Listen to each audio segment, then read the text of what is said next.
الحمد لله وكفى وسلام على عباده الذين اصطفى أما بعد فأعوذ بالله من الشيطان الرجيم بسم الله الرحمن الرحيم والفجر وليال عشر والشفع والوتر والليل إذا يسر صدق الله العظيم وقال النبي صلى الله عليه وسلم صيام يوم عرفة احتسب على الله أن يكفر السنة التي قبله والسنة التي بعده أو كما قال عليه الصلاة والسلام۔ میرے محترم بزرگوں اور دوستوں، معزز سامعین کرام، یہ اسلامی مہینوں کے اعتبار سے ذی القعدہ کا مہینہ ہے، جس کی آج 29 تاریخ ہے، اور امید ہے کہ کل سے ذی الحجہ کا مہینہ شروع ہو جائے گا۔ ذی الحجہ کا مہینہ یہ اسلامی مہینوں کے 12 مہینوں میں سب سے آخری مہینہ ہے۔ آخری مہینہ ہونے کے اعتبار سے اس مہینے کی آمد ہمیں یہ پیغام دیتی ہے کہ اب یہ سال اپنے اختتام کو پہنچا۔ اس سے ہمیں یہ عبرت حاصل کرنا چاہیے، یہ سبق لینا چاہیے کہ اللہ رب العزت نے دنیا میں ہمیں جتنے سال کی عمر دے کر کے بھیجا تھا، اس میں سے 1 سال ختم ہونے کو آیا۔ اسی طرح ایک سال ختم ہوتے ہوتے ایک دن وہ آتا ہے کہ ہماری زندگی کا خاتمہ ہو جاتا ہے۔ تو یہ سال جو مکمل ہو رہا ہے، اس سال پر ہمیں غور کرنا چاہیے کہ اس سال میں ہم نے کیا کمایا، کیا کھویا، ہم نے کتنے اللہ کی رضا والے کام کیے، اللہ کو خوش کرنے والے کام کیے، اور ہم نے کتنے اللہ کو ناراض کرنے والے کام کیے۔ اللہ کی رضا کے کام جو ہم سے ہوئے، اس پر اللہ کا شکر ادا کریں تاکہ مزید اللہ کی رضا والے کام کی اللہ کی طرف سے توفیق ملے، اور جو اللہ کی ناراضگی کے کام ہوئے اس پر ہم توبہ و استغفار کریں تاکہ آئندہ اس طرح کے برے کاموں سے ہمارا بچنا آسان ہو جائے۔ تو پہلی بات تو یہ ہے کہ آنے والا کل سے شروع ہونے والا ذی الحجہ کا مہینہ یہ اسلامی مہینوں کا سب سے آخری مہینہ ہے۔ ابھی ہم 1445 ہجری میں چل رہے ہیں۔ اس مہینے کے ختم ہونے کے بعد سن 1446 ہجری شروع ہو جائے گا۔ دوسری بات یہ ہے کہ ذی الحجہ کا مہینہ جو شروع ہونے جا رہا ہے، اس مہینے کے تعلق سے اللہ نے اور اللہ کے حبیب صلی اللہ علیہ وسلم نے کچھ فضیلتیں بیان کی۔ اللہ تبارک و تعالیٰ نے قرآن پاک کے 30ویں پارے میں فرمایا والفجر ولیال عشر۔ اللہ رب العزت نے اس کے اندر 10 راتوں کی قسم کھائی ہے، قسم ہے فجر کی، ولیال عشر، اور 10 راتوں کی قسم کھائی ہے۔ مفسرین کی ایک جماعت کا کہنا ہے کہ ان 10 راتوں سے مراد ذی الحجہ کی 10 راتیں ہیں۔ اللہ رب العزت کے اس قسم کھانے سے اس کی اہمیت اور فضیلت کا پتہ چلتا ہے۔ انسان کسی بات پر قسم کیوں کھاتا ہے؟ سامنے والے کو اعتماد میں لینے کے لیے، سامنے والے کا میری بات پر، میری ذات پر، میرے کام پر بھروسہ ہو جائے، اس لیے قسم کھا کر اس کو بھروسہ دلاتا ہے۔ اللہ رب العزت کو اپنی کسی بات پر بھروسہ دلانے کی ضرورت نہیں۔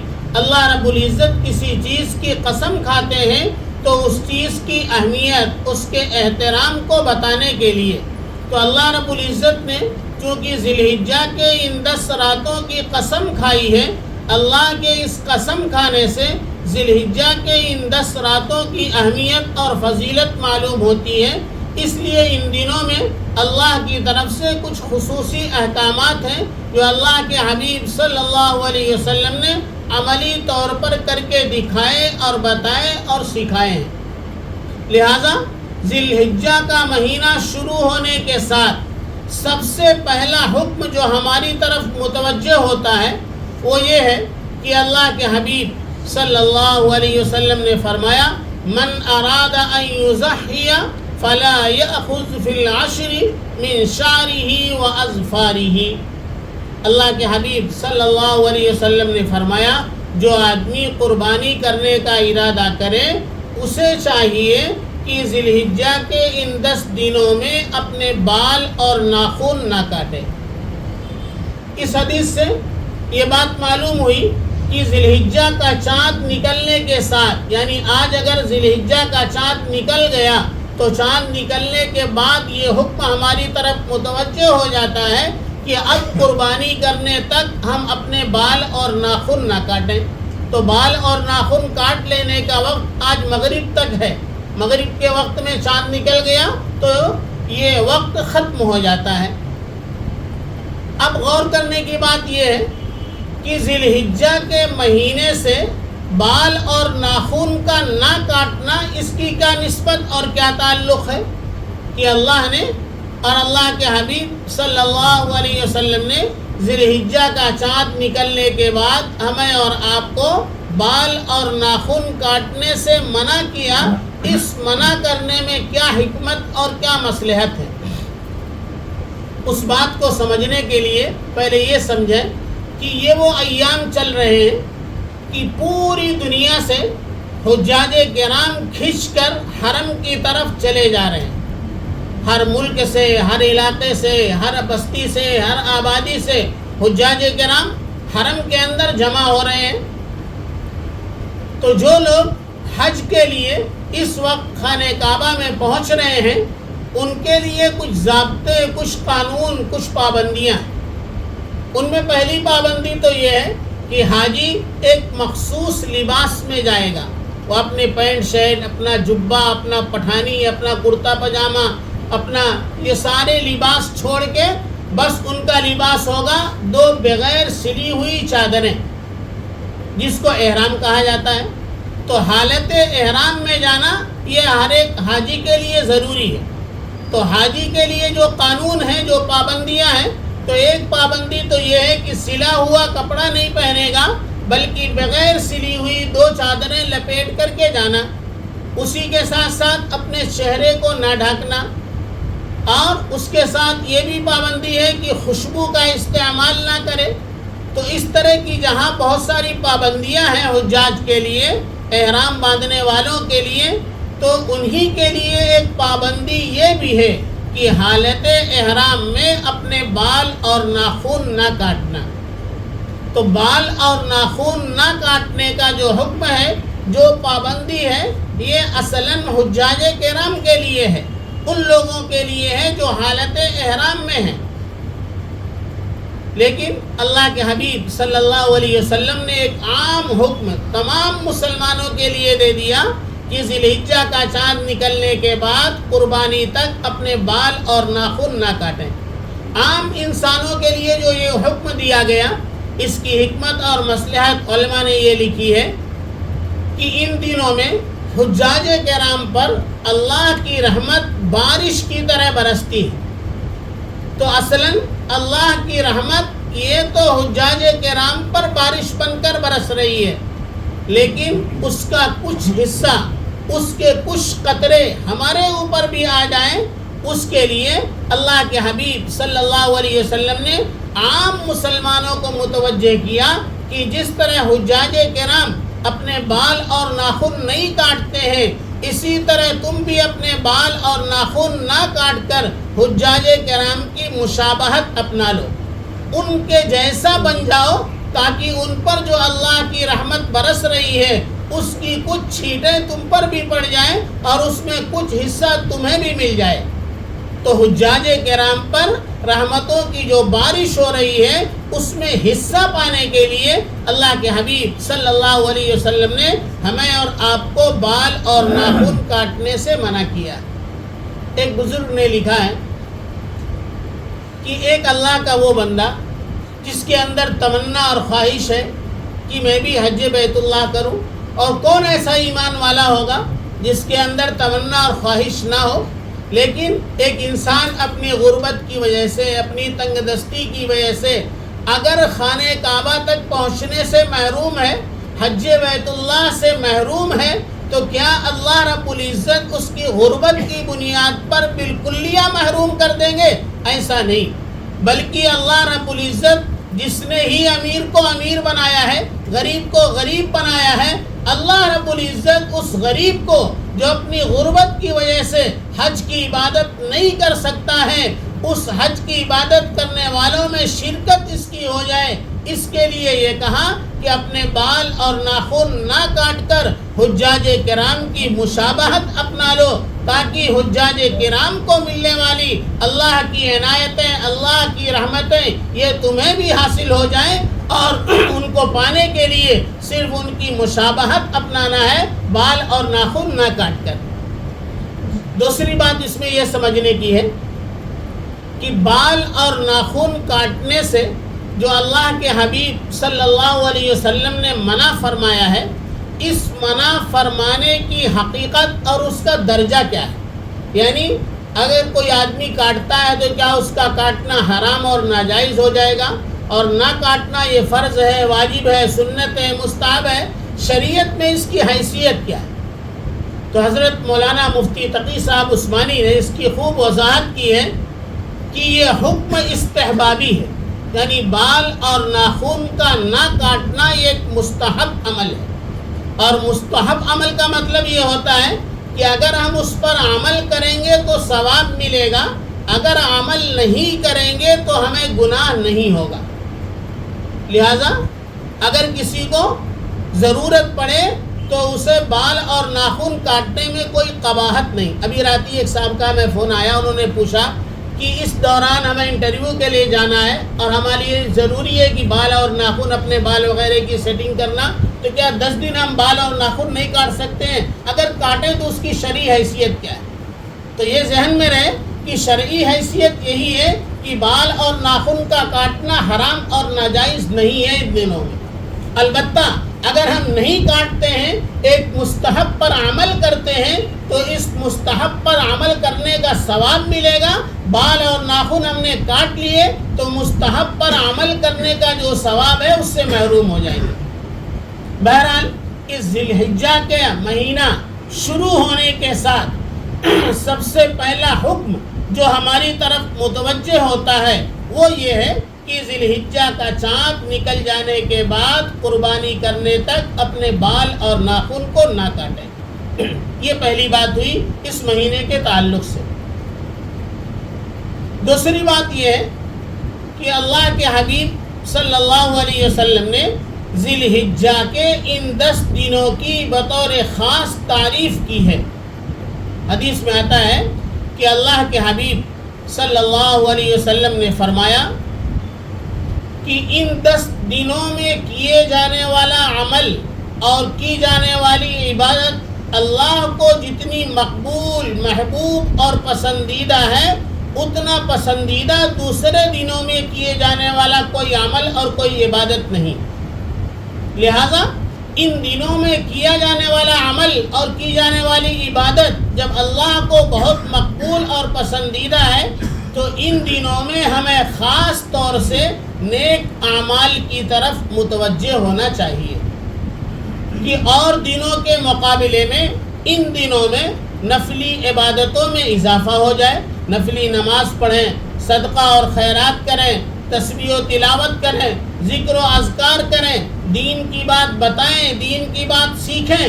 تو اس لائن سے نیکی کے قبیل سے جو کام اور جو چیزیں ہیں ان چیزوں کو اور ان اعمال کو ان دنوں کے اندر ہم کریں گے تو وہ ثواب جو اور دنوں میں ملتا ہے اس سے بہت زیادہ ثواب اللہ تبارک و تعالیٰ ان دنوں میں اعمال کے کرنے پر دیں گے۔ لہذا ان 10 دنوں میں ہمیں نیکی کے کام خوب زیادہ سے زیادہ کرنا چاہیے۔ بطور خاص روزہ رکھنے کا اہتمام کرنا چاہیے۔ اللہ کے حبیب صلی اللہ علیہ وسلم نے فرمایا ان 10 دنوں میں اگر کوئی آدمی روزہ رکھتا ہے تو وہ ایک روزہ 1 سال کے روزے کے برابر ہے، یعنی ایک روزہ رکھنے پر وہ ثواب ملے گا جو 1 سال روزہ رکھنے پر ثواب ملے۔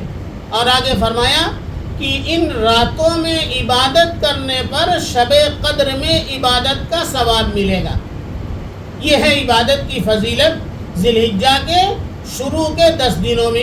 پہلے عشرے کی عبادت کی یہ فضیلت ہے کہ ایک دن روزہ رکھا 1 سال کے روزے کے برابر، رات میں عبادت کیا تو اس کا ثواب شب قدر میں عبادت کے بقدر۔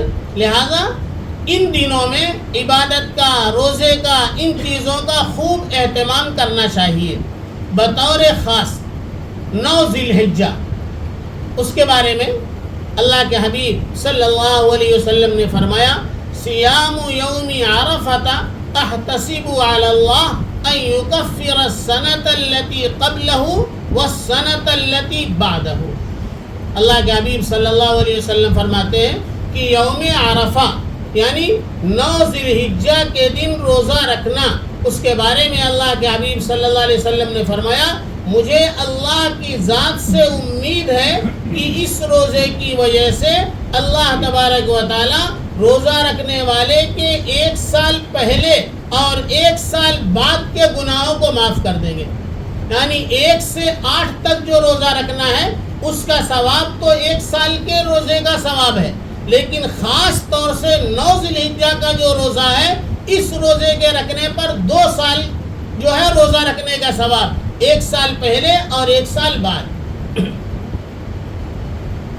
تو اللہ کے رسول صلی اللہ علیہ وسلم نے چونکہ ان میں عبادت اور روزے کا ثواب بیان کیا ہے اور 1 سال کی گناہوں کی معافی کا اعلان کیا ہے کہ 1 سال کے اس کے گناہ معاف کر دیے جائیں گے، لہذا یہاں پہنچ کر ایک بڑی اہم بات یہ سمجھ لینا چاہیے کہ بہت سارے ایسے اعمال ہیں جن پر اللہ کے حبیب صلی اللہ علیہ وسلم نے گناہوں کی معافی کا اعلان کیا ہے۔ مثلا ایک آدمی وضو کرتا ہے تو وضو کرتے وقت جب وہ اپنے چہرے کو دھوتا ہے تو چہرے کے گناہ معاف ہو جاتے ہیں، ہاتھ دھوتا ہے ہاتھ کے گناہ معاف ہو جاتے ہیں، پیر دھوتا ہے پیر کے گناہ معاف ہو جاتے ہیں، باوضو ہو کر اپنے گھر سے مسجد کے لیے نکلتا ہے تو ہر قدم پر ایک گناہ معاف ہوتا ہے، ایک درجہ بلند ہوتا ہے۔ روزے کے بارے میں اللہ کے حبیب صلی اللہ علیہ وسلم نے فرمایا من صام رمضان ایمانا و احتسابا غفر له ما تقدم من ذنبه، جو آدمی ثواب کی نیت سے روزہ رکھے گا تو اس کے پچھلے سارے گناہ معاف ہو جائیں گے۔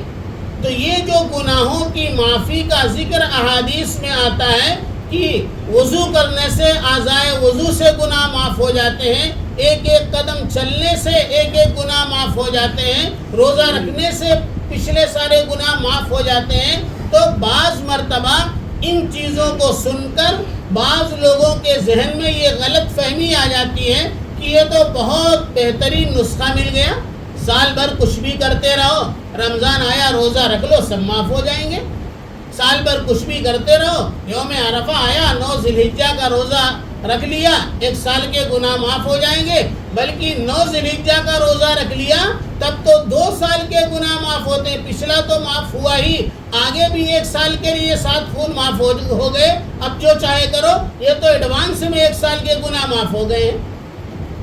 تو ان گناہوں کی معافی کا مطلب کیا ہے؟ گناہوں کی معافی کا مطلب یہ ہے ان اعمال کے ذریعے سے جو گناہ معاف ہوتے ہیں وہ گناہ صغیرہ معاف ہوتے ہیں، یعنی چھوٹے گناہ معاف ہوتے ہیں، بڑے گناہ ان اعمال کے ذریعے سے معاف نہیں ہوتے۔ پھر گناہ کبیرہ کس طرح معاف ہوں گے؟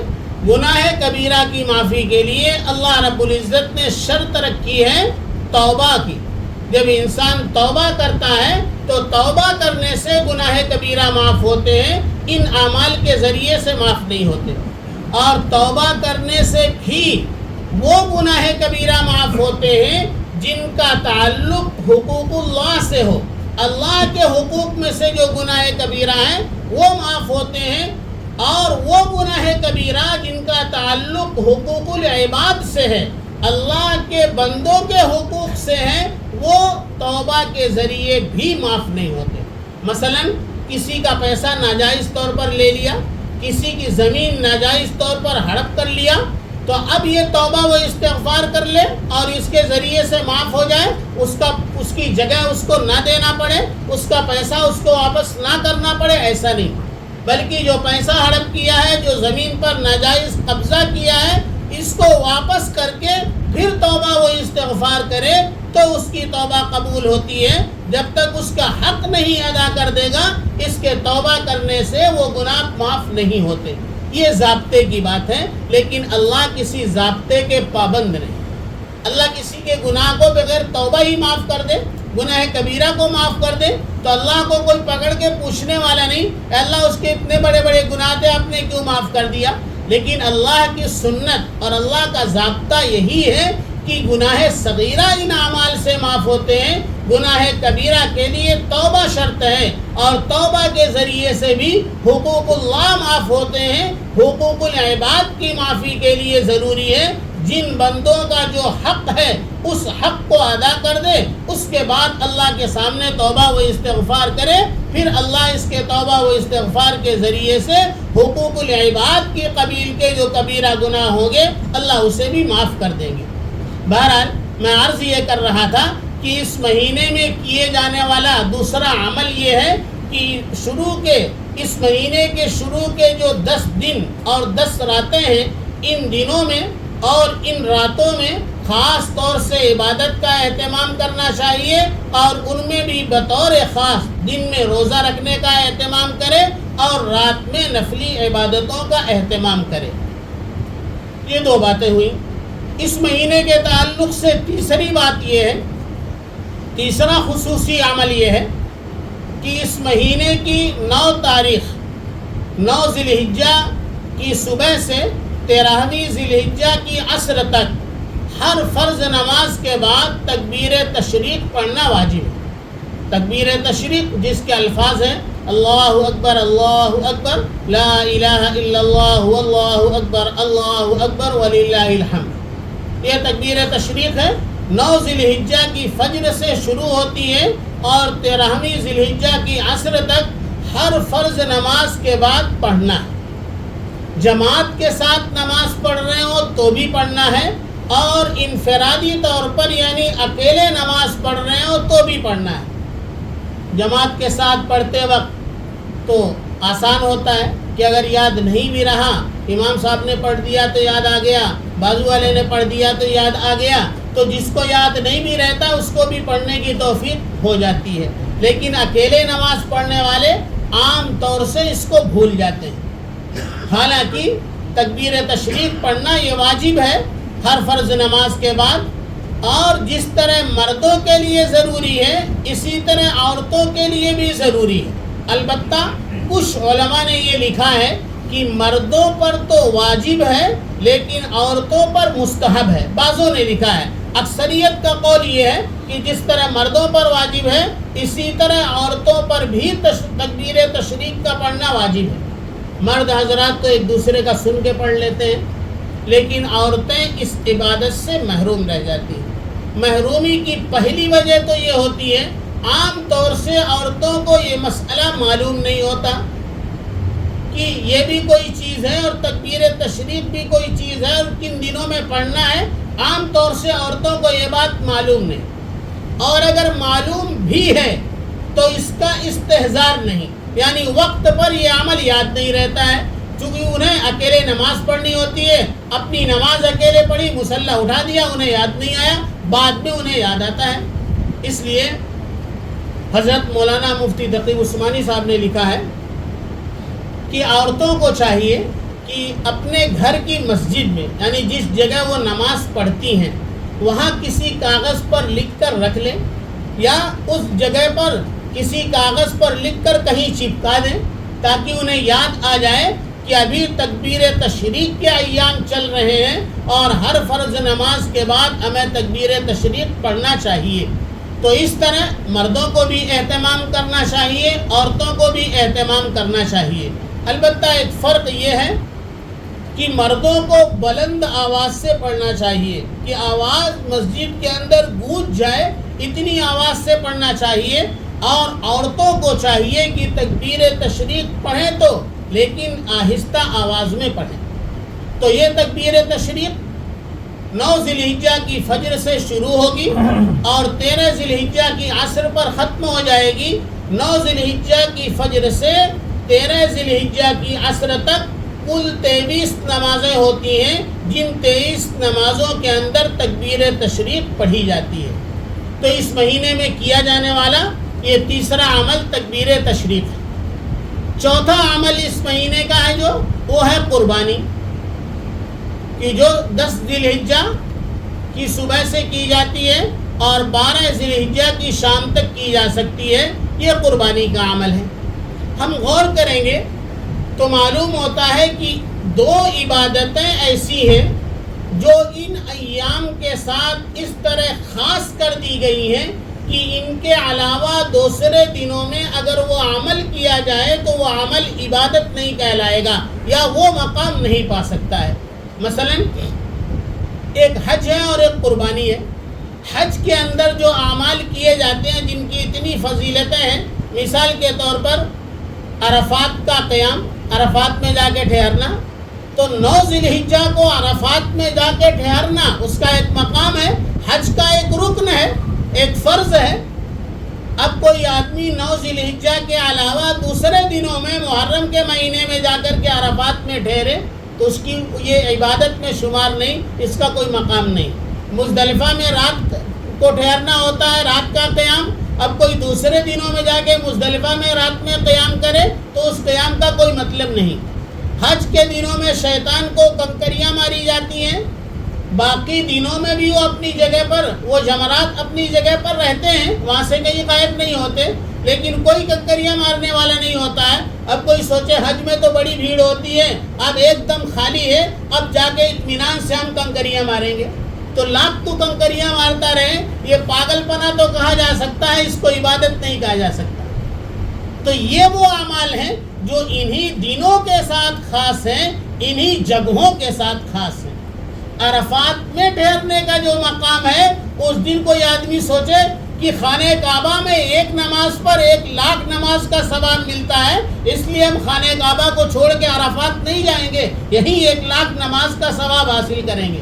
تو یہ 1,00,000 نمازوں کا ثواب نہیں حاصل کرے گا، بلکہ اس کی بدقسمتی ہوگی کہ عرفات میں ٹھہرنا جو فرض ہے یہ چھوڑ دے گا، اس کا حج نہیں ادا ہوگا، حج کی عبادت سے محروم رہ جائے گا۔ تو یہ عبادات وہ ہیں جو انہی تاریخوں کے ساتھ خاص ہونے کے ساتھ ساتھ، انہی تاریخوں کے ساتھ تو خاص ہیں، انہی جگہوں کے ساتھ بھی خاص ہیں۔ اب کوئی آدمی سوچے میں غریب آدمی ہوں، میں خانہ کعبہ نہیں جا سکتا، اب یہی کہیں کوئی جگہ ڈھونڈ لی جائے ہندوستان، پاکستان، بنگلہ دیش میں، وہی 3 چکر لگا کر کے حاجی ہو جائیں، تو ایسا نہیں۔ حج اسی وقت ہوگا جب اسی جگہ پر جا کر انہی دنوں میں جا کر کے حج کریں گے، اسے حج کہا جائے گا، اس کے علاوہ دیگر اعمال کو حج نہیں کہا جا سکتا۔ تو ایک تو حج والی عبادت ہے جو انہی دنوں کے ساتھ خاص ہے، اور دوسری قربانی کی عبادت ہے۔ حالانکہ اس کے علاوہ باقی جو عبادتیں ہیں، مثلا 5 وقت کی نماز فرض ہے، اس کے لیے ایک وقت متعین ہے، لیکن ان 5 وقت کی نمازوں کے علاوہ آپ جب چاہیں نفلی نماز جتنی چاہیں پڑھ سکتے ہیں۔ روزہ 1 مہینے کا فرض ہے، تو رمضان کے علاوہ آپ جب چاہیں نفلی روزہ رکھ سکتے ہیں۔ سال میں ایک ہی مرتبہ زکوٰۃ نکالنا فرض ہے، نفلی صدقات آپ جب چاہیں جتنے چاہیں نکال سکتے ہیں۔ لیکن حج اور قربانی میں یہ بات نہیں، حج انہی دنوں میں ہوگا، اس کے علاوہ نہیں۔ اسی طرح قربانی صرف انہی 3 تاریخوں میں ہوگی، 10، 11، 12 ذی الحجہ کو۔ اب 12 ذی الحجہ کے بعد کوئی 13، 14، 15 ذی الحجہ کو قربانی کرتا ہے تو اس کو قربانی نہیں کہا جائے گا۔ قربانی کے لیے بھی یہ ایام اور یہ تاریخیں متعین کر دی گئی ہیں، انہی دنوں میں بکرا ذبح کرنے کا نام قربانی ہے۔ اس کے علاوہ بعض لوگ جا کے عرس میں قربانی کرتے ہیں، عید کے دن تو قربانی کرنا نصیب نہیں ہوتا، بولتے ہیں ہمارے گاؤں کا عرس اتنی تاریخ کو ہے، ہمارے گھر سے 2 بکرا رہے گا۔ 2 بکرا کے بجائے 20 بکرا ذبح کر دے، قربانی کا ثواب حاصل نہیں کر سکتا ہے۔ قربانی کا ثواب حاصل کرنے کے لیے اللہ کے رسول صلی اللہ علیہ وسلم نے جن تاریخوں کی وضاحت کر دی ہے کہ 10 ذی الحجہ کی صبح سے، یعنی اگر شہر میں ہے تو عید کی نماز پڑھنے کے بعد، گاؤں دیہات میں ہے تو صبح صادق کے بعد سے یہ وقت شروع ہوتا ہے، اور پھر 12 ذی الحجہ کی مغرب تک، یعنی غروب آفتاب سے پہلے پہلے تک یہ وقت ہے۔ انہی وقتوں میں، انہی تاریخوں میں بکرے کا ذبح کرنا یہ قربانی ہے۔ ان کے علاوہ تاریخوں میں اگر کیا جاتا ہے تو قربانی کا ثواب اس کو نہیں ملے گا۔ تو میں نے عرض کیا کہ ذی الحجہ کے مہینے میں کیے جانے والے خصوصی اعمال، 4 اعمال میں نے آپ کے سامنے ذکر کیے۔ پہلا عمل یہ ہے کہ چاند نکلنے کے بعد سے لے کر قربانی کرنے تک اپنے بال اور ناخن کو نہ کاٹنا۔ دوسری چیز میں نے یہ بتائی کہ شروع کے 10 دنوں میں دن کے اندر روزہ رکھنا، رات کے اندر عبادت کرنا، یہ خاص طور سے عبادت کا اہتمام کرنا ان دنوں میں اللہ کے نزدیک زیادہ محبوب اور پسندیدہ ہے۔ اور تیسری چیز میں نے یہ بتائی تکبیر تشریق، جو 9 ذی الحجہ کی فجر سے 13 ذی الحجہ کی عصر تک ہر فرض نماز کے بعد ہر مرد عورت کے لیے پڑھنا ضروری ہے۔ اور چوتھا عمل قربانی کا عمل ہے، جو 10 ذی الحجہ کی صبح سے 12 ذی الحجہ کے غروب تک کیا جاتا ہے۔ اب قربانی کے تعلق سے مزید باتیں انشاءاللہ اگلے جمعہ میں آپ کے سامنے عرض کی جائیں گی۔ اللہ پاک ہم سب کو عمل کی توفیق عطا فرمائے۔ اب اذان ہوگی، اس کے